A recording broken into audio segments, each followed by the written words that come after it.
Hi guys, how you doing? Welcome back to another episode of Crown Wrinkle. It's me, Mark. As the title says, got another new member for the fleet. So let's make a start. This is part one, by the way. Because basically what we're going to cover here is the reveal. Get it out of the box, have a look at it.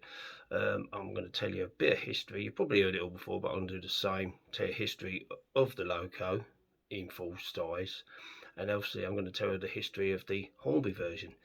And its history. So let's just get on and see how we get on, guys. Anyway, here it is in the box. Just come. You're going to be with me all the way through till I service it and everything, which will be part two. We'll try. I bought another motor for it because this is a non-runner. So anyway, let's move on and let's have a look, shall we, guys? Let's get the old butcher knife out. So I'm cutting to it. See how good he's done the, doing it up. Looks pretty good, to be fair, what he's done. Yeah, it's in some sort of box. He'll make a load of mess. Have to hoover up to the missus. Yeah, just get it out.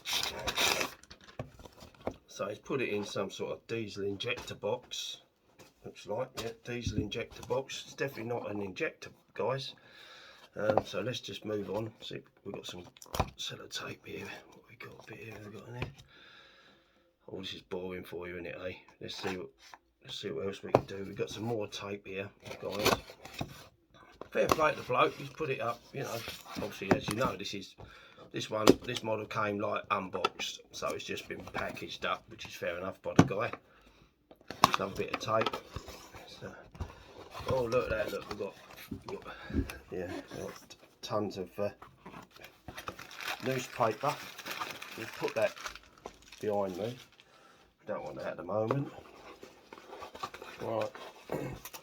Okay, well here it is. Now can you tell what it is yet? Right. It's in here, guys.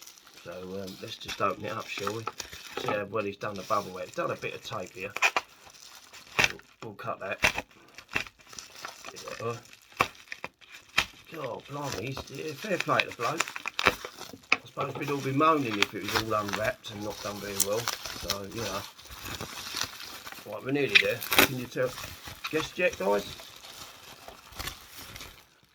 See, look, there we go.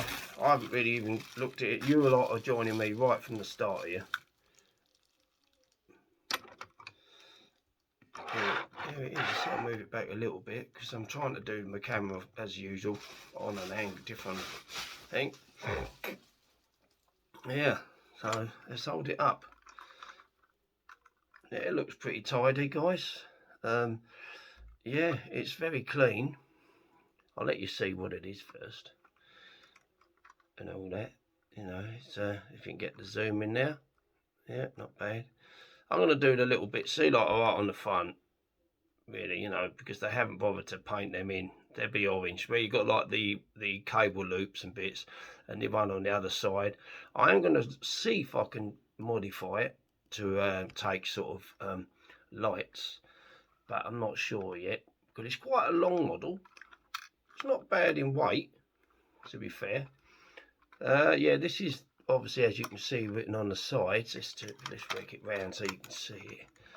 It's, I don't know if you can see that or not, because it's going to be becoming, hopefully it's the right way around for you, but it's basically 58001, which was the first one, the first born.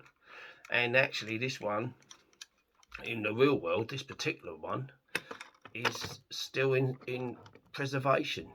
It's up in Barrow Hill, and they've kept it and they've done it up, and it's obviously, I'm not sure if they use it, but it's been done up to be in good condition, as far as I'm aware. So there's, you know, these have had a bit of a checkered life, because they were really, I've looked them up a bit, and they were actually one of the last of a British design with a British engine, not American. As you all know, the 60s, 60s and so on, they all were based on the American two-stroke engines, the big V12s or V16s. I'm not sure exactly what they have. You can correct me that on the comments if you like. But as far as I'm aware, they're nearly all American stuff, where this particular one, the 58, as I say, is the last of one of our British designs, you know, albeit it wasn't so successful as it could have been. But you know, it's a big rugged, it was designed purely for freight. Right, we'll sit it there like here just for the minute so you can see it just about. I'm going to try and tilt the phone just a little bit more so you can see it without the phone falling over. There we go, guys. So we'll sit it like that, right. Okay, so what I'm going to do is brief history of the 58 class. Now, this particular train was first introduced in 1983, and it went right through in all different formats, probably up to about early 2000s. Right, and then they were distributed to France as well, because they used them in France.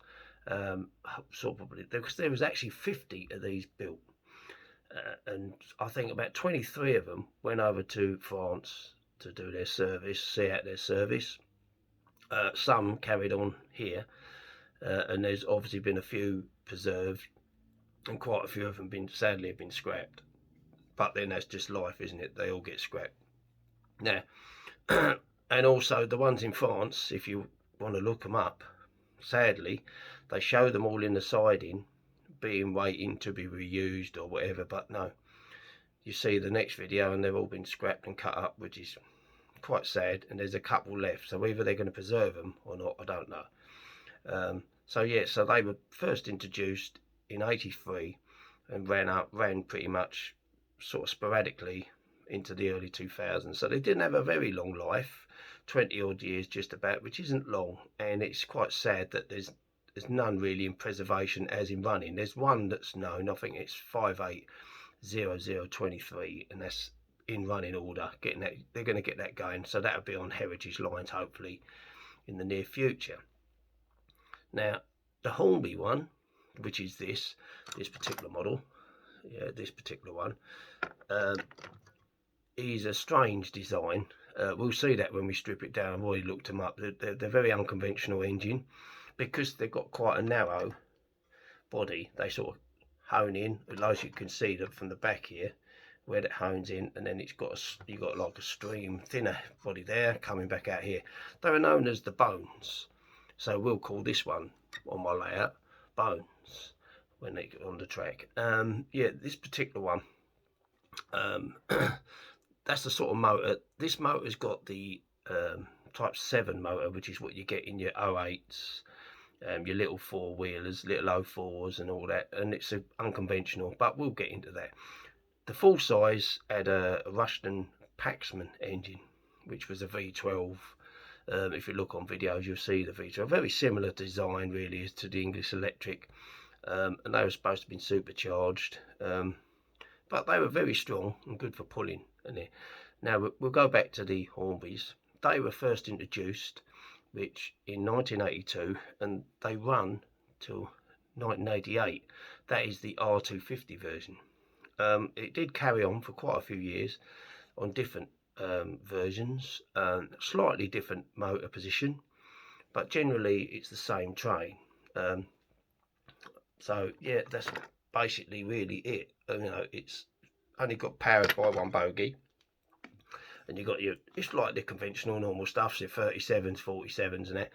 You've got a power bogie with pickups, and then you've got the front bogie for the pickups. And that's about it really. So that's pretty much how these works, the same as all the other stuff really. But yeah, this isn't a runner. I bought it for 28 quid, and I've bought another motor in anticipation that it's broken, and we'll do the service together best we can. So yeah, so this is my 58001 Bones, and hopefully you guys can come along with me on the next video, and we'll start stripping it down, and fingers crossed we can get it to go. So thanks very much for joining me, guys. So this was just a quick one of the history of the 58 and the Hornby 58, and then on to the next video, which will be the strip down and find out the gremlins what's wrong with it, and hopefully not too much. But anyway, thanks very much for joining me, guys, and I'll catch you soon. Take care now. See you on number 2. Cheers, guys. Bye.